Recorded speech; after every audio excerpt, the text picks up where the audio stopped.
Hello children, once again I welcome you all to my YouTube channel, and today in this video we'll be discussing about future tense.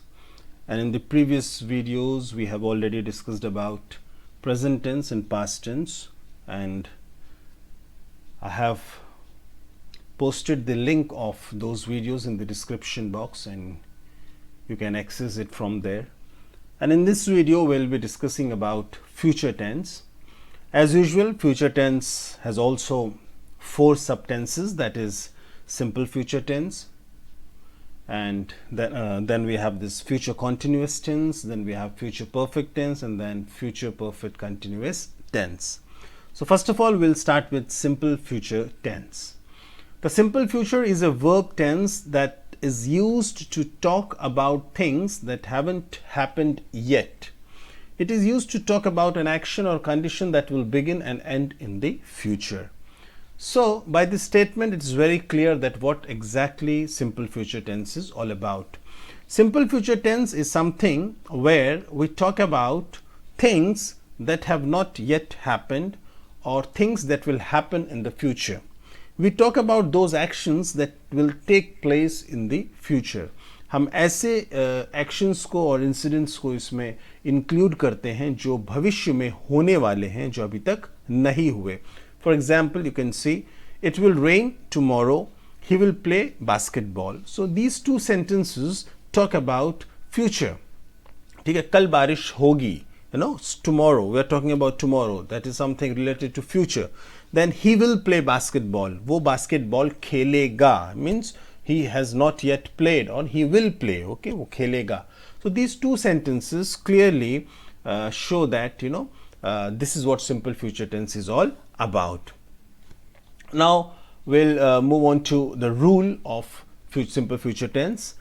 First of all, we'll talk about the affirmative sentences. You know, there the rule is subject plus will or shall plus first form of the verb, then object, then rest of the sentences, the left part, or you know, additional words. Now as usual, he is the subject, then will come to meet me tomorrow. He will come to meet me tomorrow. My dear children, will and shall, you know, let me tell you that shall is normally used with the subject I or we, okay, W-E-V. I and we, they normally take shall, whereas he, she, you, it, they, you know, all these subjects will take will. But now this is not the exact condition. Now these things can be used interchangeably. In fact, shall has become obsolete, okay, or in other words, nowadays if you see, nobody uses shall, everybody uses will. ठीक है, will और shall इन दो चीज़ों में अगर subject I या फिर we है, W-E-V, in that case हम shall का प्रयोग करते हैं. Means in this sentence अगर he की जगह subject I होता तो हम बोलते I shall come to meet I shall come to meet him tomorrow, और we होता तो we shall come to meet him tomorrow. ऐसे करते हम. और बाकी जितने भी हैं I we को छोड़कर उन सब के साथ will का यूज होता है. लेकिन as I told you, shall अब यूज नहीं होता है, नो, वेरी रेयर, बल्कि अब हर जगह will ही यूज किया जाता है. So if you see anybody using will with the subject I or we, don't get confused. Now it is acceptable, okay. And remember one thing, with this will and shall we have to use the first form of the verb. ठीक है, हमेशा याद रखिएगा कि simple future tense में verb का first form use होता है. ठीक है, तो ये हमने सेंटेंस बना दिया, he will come to meet me tomorrow. कम क्या है, वर्ब का फर्स्ट फॉर्म है, okay. Now we'll come to the negative, okay, formation of the sentence. Negative sentence कैसे form करते हैं? Very simple. The rule is very simple. Same rule, only we have to add the word not, N-O-T. कहाँ use करेंगे हम? Will या shall के बाद हम यूज करेंगे word not. ठीक है, और not के बाद we will use the first form of the verb and it will become the negative. Okay, जैसे sentence आप देखिए, he will not come to meet me tomorrow. वो मुझसे मिलने कल नहीं आएगा. तो remember this, not will be used immediately after will or shall. Now we'll see this yes or no question. Yes or no question we have already discussed while I was explaining this present and past tense. I discussed that whenever we frame questions, especially yes or no question, we always start with the helping verb. Here also we'll start with will or shall, then we will use that subject, then first form of the verb, then object, the rest of the sentence. Let's see. Will he come to meet me tomorrow? क्या वो मुझसे मिलने कल आएगा? Okay, so we will use this. We will start this sentence with this helping verb will. Will he come to meet me tomorrow? Okay. Now we'll come to the WH question. So here also already we have discussed in WH question what happens. We start with the WH word और हमने यहाँ पे WH word क्या लिया है? Y लिया है, WHY. Okay, we'll start with WH word, then we'll go with will, shall, then subject, then first form of the verb, then object, the rest of the sentence. So what will be the sentence? Why will he come to meet me tomorrow? वो मुझसे क्यों मिलने आएगा कल? वो मुझसे कल मिलने क्यों आएगा? Okay, this is the rule of simple future tense. Now, apart of this, my dear children, we use one more thing while framing future sentences, that is going to. You must have heard people using this going to. Even you might have also used this, used this going to, sometimes it happens. We also use this word. I'm going to the principal's office. I'm going to complain against you. I'm going to play cricket. Sometimes we frame such type of sentences. Okay. So today I will tell you what is the difference between going to and will. See, I just tell you one example. If I just frame one sentence, I will play cricket. And another sentence, I am going to play cricket. These two sentences look quite identical, but there is a difference. These two sentences, they look very similar to each other, but there is a big difference, and that is what I am going to tell you in this video. Going to का प्रयोग देखिए कहाँ होता है. We use going to when we have the intention to do something before we speak. Okay, we have already made a decision before speaking. In short, we use going to when something is already planned. Okay, I'm emphasizing on this fact. Remember, when something is already planned. Okay, जब आप अपने दिमाग में पहले से किसी बात को ठान लेते हो, when something is already planned in your mind, when already you have taken a decision in your mind, in that case we use this word going to. Okay, जैसे कि if for example somebody is bullying you in the class, ठीक है, somebody is disturbing you in the class, and you are fed up of that boy or of that student, and finally you decided that you would go to the principal's office and you would complain against that boy. Meanwhile, somebody met you and asked you that, hey, what's up, what are you doing? And you said that I am going to the principal's office to complain about that boy. So what is happening here? Already you have made up your mind, already you have taken a decision, already you have decided that you would go to the principal's office and you would complain about that boy. तो आपने यहाँ पे क्या किया? अब पहले से आपने सोच रखा है कि मुझे प्रिंसिपल्स ऑफिस जाना है और अब इस बच्चे के खिलाफ शिकायत करनी है. So that is why when something is pre planned, when something is already decided, वहां पे हम गोइंग टू का यूज करते हैं. अब देखिए विल का यूज कब करते हैं? विल का यूज या तो तब करेंगे जब बोलते वक्त ही आपने कोई डिसीजन ली हो. ठीक है, पहले से प्लान्ड नहीं हो. जैसे कि फॉर एग्जाम्पल आपने देखा कुछ लोग क्रिकेट खेल रहे हैं दूर में, आपने देखा और देखते देखते कहा आपके दिमाग में आया I will also play cricket, मैं भी क्रिकेट खेलूंगा. So what is happening here? Already it was not in your mind. पहले आपके दिमाग में नहीं था ये बात, पहले से आपने प्लान नहीं किया था कि आप क्रिकेट खेलोगे, लेकिन आपने कुछ लोगों को क्रिकेट खेलते हुए देखा और देखते वक्त उसी समय in the very moment you decided that you would also play. और जैसे ही आपने डिसाइड किया the very moment you spoke, आपने बोल दिया. So in that case what is happening? We will use will. But if something is already planned, तो आप वहाँ पे क्या है इसको, फॉर एग्जांपल देखिए आपके दांत में दर्द है मान लीजिए 2-3 दिन से, ठीक है, और आपने सोचा कि यार मुझे ना डेंटिस्ट के पास जाना है परसों, तो ऐसे में आप क्या सेंटेंस बनाओगे, okay I am going to see the dentist day after tomorrow, ठीक है, आपने ऑलरेडी चूंकि प्लान किया इसलिए आप बोल रहे हैं कि परसों मैं डेंटिस्ट के पास जा रहा हूँ, ठीक है। अब बट दूसरे सेंटेंस में देखिए कि आप बैठे हुए हैं, आपके दांत में एकाएक दर्द उठा और आपने कहा बड़ी तेज दर्द हो रहा है, तो और एकाएक आपके दिमाग में आया I will go to the dentist, ना मैं डेंटिस्ट के पास जाऊंगा, दांत में दर्द हो रहा है, तो very moment you have taken a decision, so that is the difference, ठीक है। गोइंग टू और विल में गोइंग टू कब यूज करते हैं, when something is already decided or something pre-planned, okay. Now coming to future continuous tense. Future continuous tense is used to express an ongoing or continued action which will occur at some time in the future, ठीक है। थोड़ा सा इसको ध्यान समझिएगा बेटा, future continuous tense ये it is used to express an ongoing और continued action which will occur at some time in the future.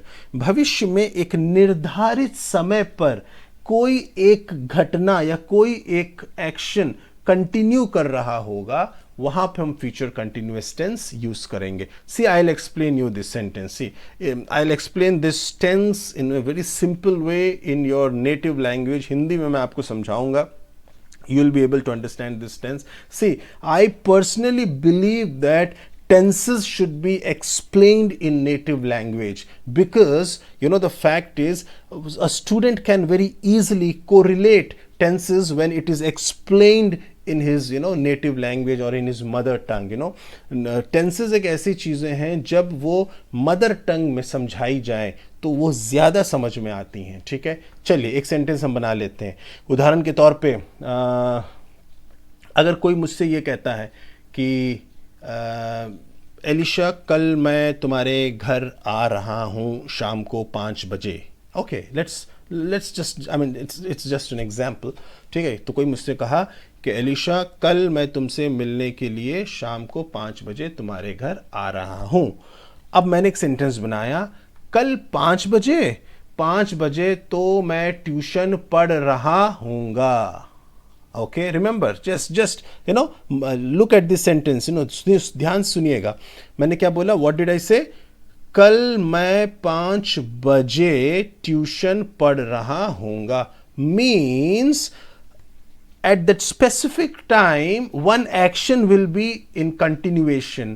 उस 5 बजे, कल 5 बजे एक घटना चल रही होगी, एक इवेंट चल रहा होगा, एक एक्शन इन कंटिन्यूएशन होगा। वो कौन सा एक्शन है, ट्यूशन पढ़ने का।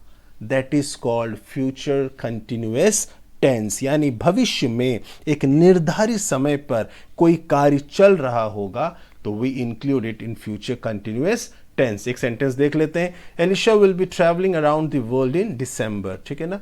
तो जो दिसंबर का महीना आ रहा है उस महीने में एलिशा क्या कर रहा होगा, विश्व भ्रमण पे, वर्ल्ड टूर पे निकला होगा, सब ट्रैवल कर रहा होगा, ठीक है। तो that is what is happening here, it is something कि दिसंबर के मंथ में फ्यूचर में एक निर्धारित समय पे one event will be taking place, one action will be taking place. Then coming to the next sentence, when you come out of school tomorrow I will be boarding a plane. कल जब तुम school से छुट्टी होकर आ रहे होगे उस समय मैं प्लेन चढ़ रहा होऊंगा, okay. Some other event would be taking place, that would be in continuation. तो ऐसे सेंटेंसेस को हम फ्यूचर कंटिन्यूअस टेंस में रखते हैं। Let's see the rule. Affirmative sentence, subject, then will, shall, be, then fourth form of the verb. Fourth form means ing form of the verb. Playing, eating, sleeping, jumping, dancing, beating, laughing, all these type of verbs, they are called fourth form of the verb, ठीक है। जैसे फिर मैंने बताया shall और will में don't get confused, shall and will, I mean as it is rule, that is why I have mentioned shall, otherwise normally we use will, okay, so don't get confused, okay. You can use shall also, not a big deal, but if you are using will, still it's not a big deal. I will be playing badminton in the evening. भाई शाम को मैं तुम्हारे घर आ रहा हूँ, शाम को तो मैं बैडमिंटन खेल रहा हूँ। ओके, तो कौन सी घटना चल रही होगी कंटिन्यूएशन में? बैडमिंटन खेलने की। सो that is what affirmative sentence is all about. Then coming to the negative sentence, what is happening in the negative sentence? Very simple. What you have to do, simply you have to add this not in between will and be. इन दोनों के बीच में not को लगा देना. You have to place this not in between will and be and it will become a negative sentence. क्या हुआ यहाँ पे देखिए, I will not be playing badminton in the evening. I will not be playing badminton in the evening. Now the sentence has become a negative one. Now coming to the yes or no question, as usual, will shall से start होगा, फिर subject, then be, then verb, then object, then rest of the sentence. Let's see the structure. Will he be playing badminton in the evening? We started the sentence with the helping verb will, then comes subject, then we have this be, then playing badminton in the evening. Okay, then coming to WH question, very obvious. We'll start with WH word, then will or shall, then subject, then be, then ing form of the verb, object, and rest of the sentence. What is the structure? Where will he be playing badminton in the evening? Where will he be? WH word कुछ भी हो सकता है, why, what, where, when, कुछ भी हो सकता है. Okay, don't get confuse. How is also WH word, don't get confused. ठीक है, कुछ भी आप लगा सकते हैं, बट सेंस क्वेश्चन का गड़बड़ नहीं होना चाहिए. ठीक है, where he will be playing badminton in the evening. So that was a WH question. Okay, now coming to future perfect tense. इसको भी बड़े ध्यान से समझिएगा बेटा. फ्यूचर परफेक्ट टेंस क्या होता है my dear children? It is used to describe an action that will be completed at a given point of time in the future. Very similar to future continuous tense, but slight difference between future continuous tense and future perfect tense. अभी थोड़ी देर पहले हमने future continuous tense में क्या देखा कि भविष्य में एक निर्धारित समय पर एक कार्य चल रहा होगा, और फ्यूचर परफेक्ट टेंस में क्या देख रहे हैं? भविष्य में एक निर्धारित समय पर एक कार्य पूरा हो चुका होगा. देखिए, कार्य चल रहा होगा तो वो कंटिन्यूअस टेंस हो जाएगा, फ्यूचर कंटिन्यूअस टेंस. अगर भविष्य में एक निर्धारित समय पर कार्य पूरा हो चुका है तो वो क्या हो जाएगा? Future perfect tense. ठीक है, फॉर एग्जाम्पल अगर जैसे मैं ये कहूं कि कल शाम 5 बजे तक मेरा असाइनमेंट पूरा हो चुका होगा. So what is happening in this sentence? कल 5 बजे तक, फ्यूचर की बात कर रहे हैं हम, कल शाम 5 बजे तक मेरा असाइनमेंट क्या हो चुका होगा? पूरा हो चुका होगा. एक एक्शन, एक वर्क क्या हो गया होगा? कंप्लीट हो गया होगा. तो वो किस में आ जाएगा? Future perfect tense. Okay, let's see the examples. By the end of this month we shall have shifted to our new house. ठीक है, इस महीने के आखिरी तक हम अपने नए घर में जा चुके होंगे, या हम नए घर में शिफ्ट कर चुके होंगे. Okay, the guests are coming at 8 p.m. I will have finished cooking by then. ठीक है, मेहमान 8 बजे तक आ रहे हैं, तब तक क्या हो चुका होगा? मेरा खाना बनाना पूरा हो चुका होगा. ठीक है ना, तो 8 बजे तक मेरा खाना क्या हो चुका होगा? पूरा हो चुका होगा. तो this is very important, a specific time in the future. वो बहुत जरूरी है कि भविष्य में एक निर्धारित समय पर काम या तो चल रहा होगा या तो पूरा हो चुका होगा. चल रहा होगा तो फ्यूचर कंटिन्यूअस टेंस, पूरा हो चुका होगा तो future perfect tense. Okay, rule देख लेते हैं. एज यूजुअल सब्जेक्ट है, विल शैल इसमें भी है, but we will add have plus third form of the verb, that is past participle. ठीक है, याद रखिएगा बेटा, will shall plus have plus third form of the verb. बाकी सेम है, ऑब्जेक्ट और जो भी rest of the sentence. Affirmative sentence क्या बनेगा? I shall have read this novel by the end of this month. इस महीने के आखिरी तक मैं ये नॉवल पढ़ चुका हूँगा. ठीक है ना, तो मैंने नॉवल शुरू की, महीने की शुरुआत है, और मैं कह रहा हूँ भैया ये महीना ख़त्म होने तक मैं ये नॉवल पूरा कर चुका हूँगा. So very careful, here I have use shall, don't get confused. I can use will also, not a big deal, as I have told you earlier that there is no difference between will and shall. Now almost both the things are use interchangeably, whereas shall has become obsolete. Nowadays people they prefer using will rather using shall. ठीक है, लेकिन I mean just to use another word, I have used deliberately, I have used this word shall. जानबूझ के मैंने shall का प्रयोग किया है ताकि आपको ये रहे कि हाँ I और we के साथ shall का प्रयोग होता है, but will भी आप use कर सकते हैं. Then coming to the negative sentence, कुछ नहीं करना है. Will, shall और have के बीच में you have to place the word not and it will become a negative sentence.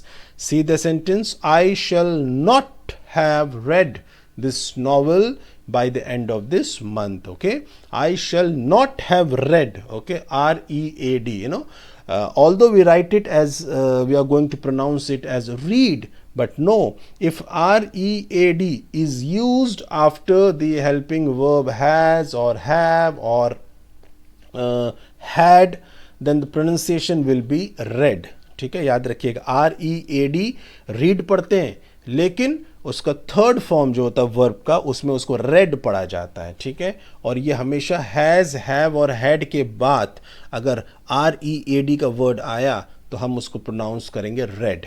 ठीक है, I shall not have read this novel by the end of this month.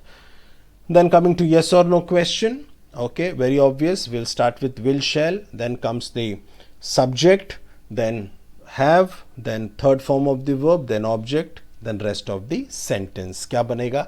Will he have read this novel by the end of this month? Will he have read this novel by the end of this month? ठीक है, याद रखिएगा. Remember these rules बेटा, because rules play a vital role, you know, in framing the sentences. If you're well aware of all the rules, you can easily frame sentences. But the most difficult aspect is, you know, students, they avoid learning these rules, and if rules are not, you know, properly, you know, learned by you, then you won't be able to frame sentences. Then coming to WH question. WH question कैसे frame होगा? Very obvious, WH word पहले रखेंगे, फिर will और shall का प्रयोग करेंगे, फिर subject को रखेंगे, फिर have रखेंगे, फिर third form of the verb और फिर object, then rest of the sentence. And what will be the sentence?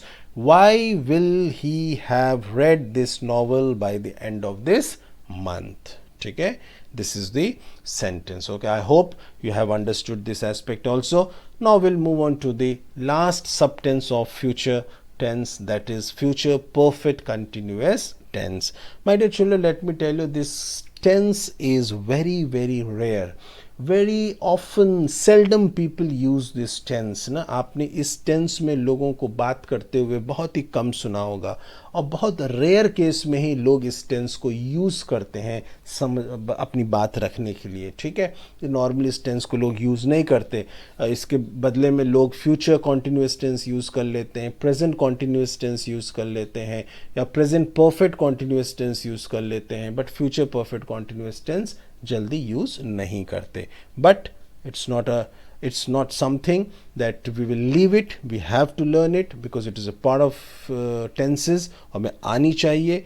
That's a different thing whether we use it or not. But we should know, you know, what are those circumstances or what are those conditions where future perfect continuous tense is used. Okay, let's see. This tense describes action that will continue up until a point in the future. The activity will have begun sometime in the past, present or in the future and is expected to continue in the future. Okay, I'll explain this in Hindi. Okay, that will help you to understand the concept. Okay, देखिए future perfect continuous tense में क्या है कि ज़्यादातर जितने भी tenses हमने देखे, फ्यूचर कॉन्टिन्यूस टेंस की बात करें, फ्यूचर परफेक्ट टेंस की बात करें या फ्यूचर परफेक्ट कंटिन्यूस टेंस की बात करें, तीनों में एक चीज़ है, भविष्य में एक निर्धारित समय है, भविष्य में एक पॉइंट है, एक पॉइंट स्पेसिफिक और a certain point in the future. ठीक है, वहाँ तक हम कुछ चीज़ों को देख रहे हैं. अगर वहाँ तक कोई चीज़ कंटिन्यू, कोई चीज़ उस समय ख़त्म हो रही है तो हम उसको फ्यूचर परफेक्ट टेंस में रख दे रहे हैं. कोई चीज़ उस समय चल रही है तो हम उसको फ्यूचर कंटिन्यूस टेंस में रख दे रहे हैं. और कोई चीज़ बहुत पहले स्टार्ट होकर इस बीच पूरा चलकर उस समय भी चल रही होगी तो उसको हम फ्यूचर परफेक्ट कॉन्टिन्यूअस टेंस में रख देंगे। उदाहरण के तौर पे पहले आप एग्जाम्पल देख लीजिए। I shall have been studying hard for my exam since Sunday, ठीक है ना। तो हम ये मान के चल रहे हैं भैया कि संडे से मैं कड़ी मेहनत करके पढ़ाई कर रहा हूँगा या फिर करता रहूँगा, ठीक है ना। This is what something I mean, मतलब कहने देखिए सेंस आप समझिएगा सेंटेंस का सेंस ये है कि कोई पास्ट में इवेंट स्टार्ट हुआ, ठीक है, चल रहा है, अभी प्रेजेंट में भी चल रहा है, फ्यूचर में एक निर्धारित समय पर भी चल रहा होगा। ध्यान दीजिएगा इसमें, ठीक है ना। पास्ट में कोई इवेंट स्टार्ट हुआ, शुरू हुआ, चलने लगा, पास्ट में शुरू हुआ, चल रहा है, प्रेजेंट में आया, अभी भी चल रहा है, फिर फ्यूचर में एक निर्धारित समय तक चलता रहेगा। एक और बड़ा क्लियर एग्जांपल दूंगा, समझ में आ जाएगा आपको, ठीक है ना। अगले साल जुलाई तक मैं 10 साल से, ठीक है, जिम कर रहा हूंगा। यानी क्या हुआ, ध्यान समझिएगा, अगले साल जुलाई तक, ठीक है, कितने साल हो जाएंगे मुझे जिम करते हुए? 10 साल हो जाएंगे उदाहरण के तौर पे। मतलब क्या हुआ, लगभग 9 साल पहले मैंने जिम करना शुरू किया, जिम करता आ रहा हूं, अभी भी जिम कर रहा हूं और नेक्स्ट ईयर जुलाई तक भी जिम करता रहूंगा और जुलाई में जाके क्या हो जाएगा, 10 साल मेरे पूरे हो जाएंगे जिम करते हुए। ध्यान समझिएगा सेंटेंस को, ठीक है ना। पास्ट में भी ये सेंटेंस रहेगा, प्रेजेंट में भी ये एक्शन चल रहा है, पास्ट में भी चल रहा है, प्रेजेंट में भी चल रहा है और भविष्य के एक निर्धारित समय पर भी चल रहा होगा। जबकि फ्यूचर कॉन्टिन्यूअस में क्या था, हमें अभी नहीं चल रहा, फ्यूचर कॉन्टिन्यूअस में हम बता रहे हैं कि भविष्य के एक निर्धारित समय पर चल रहा होगा, ठीक है ना। और फ्यूचर परफेक्ट में क्या हो रहा था, अभी नहीं चल रहा, या अभी चल रहा हो या नहीं चल रहा हो, लेकिन फ्यूचर के एक निर्धारित समय पर खत्म हो जाएगा। क्या हो जाएगा, खत्म हो जाएगा। But in future perfect continuous tense what is happening, at a specific point in the future something will be in continuation, ठीक है, कोई चीज चल रहा होगा। Okay, let's see second example.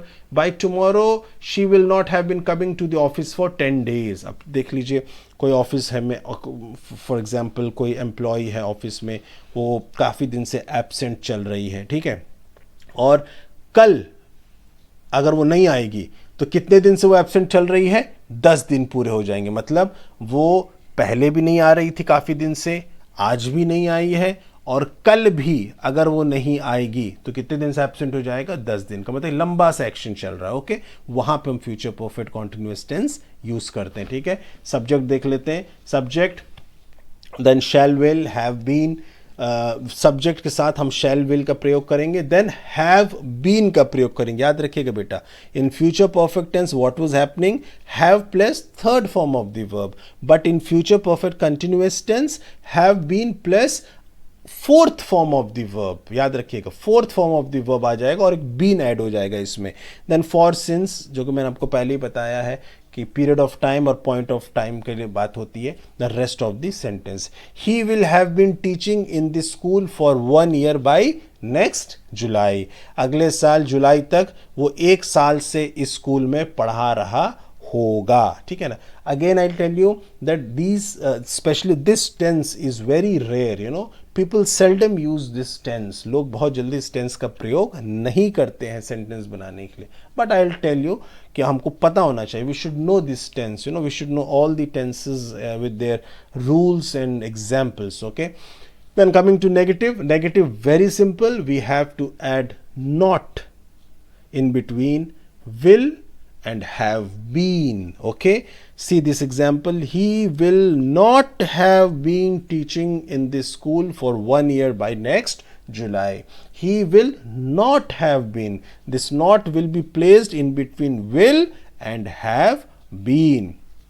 Then coming to yes or no question, very obvious, we'll start with will or shall, then comes the subject, then have been, then same as usual. Okay, will he have been teaching in this school for 1 year by next July. Okay, this is the sentence. हमने start किससे किया? Will से किया, फिर subject को रखा, then have been, then fourth form of the verb, okay, then object, then for or since, then rest of the sentence. Coming to WH question, वही simple rule है जो हम प्रेजेंट पास हर जगह देखे हैं. Will start with WH word. WH question मतलब WH word से स्टार्ट करेंगे, then will shall, then subject, then have been, then fourth form of the verb, object, then preposition for or since, then rest of the sentence. क्या बना? What will he have been teaching in the school for 1 year by next July? Okay, concept clear रखिए बेटा. As I told you earlier, this tense is not very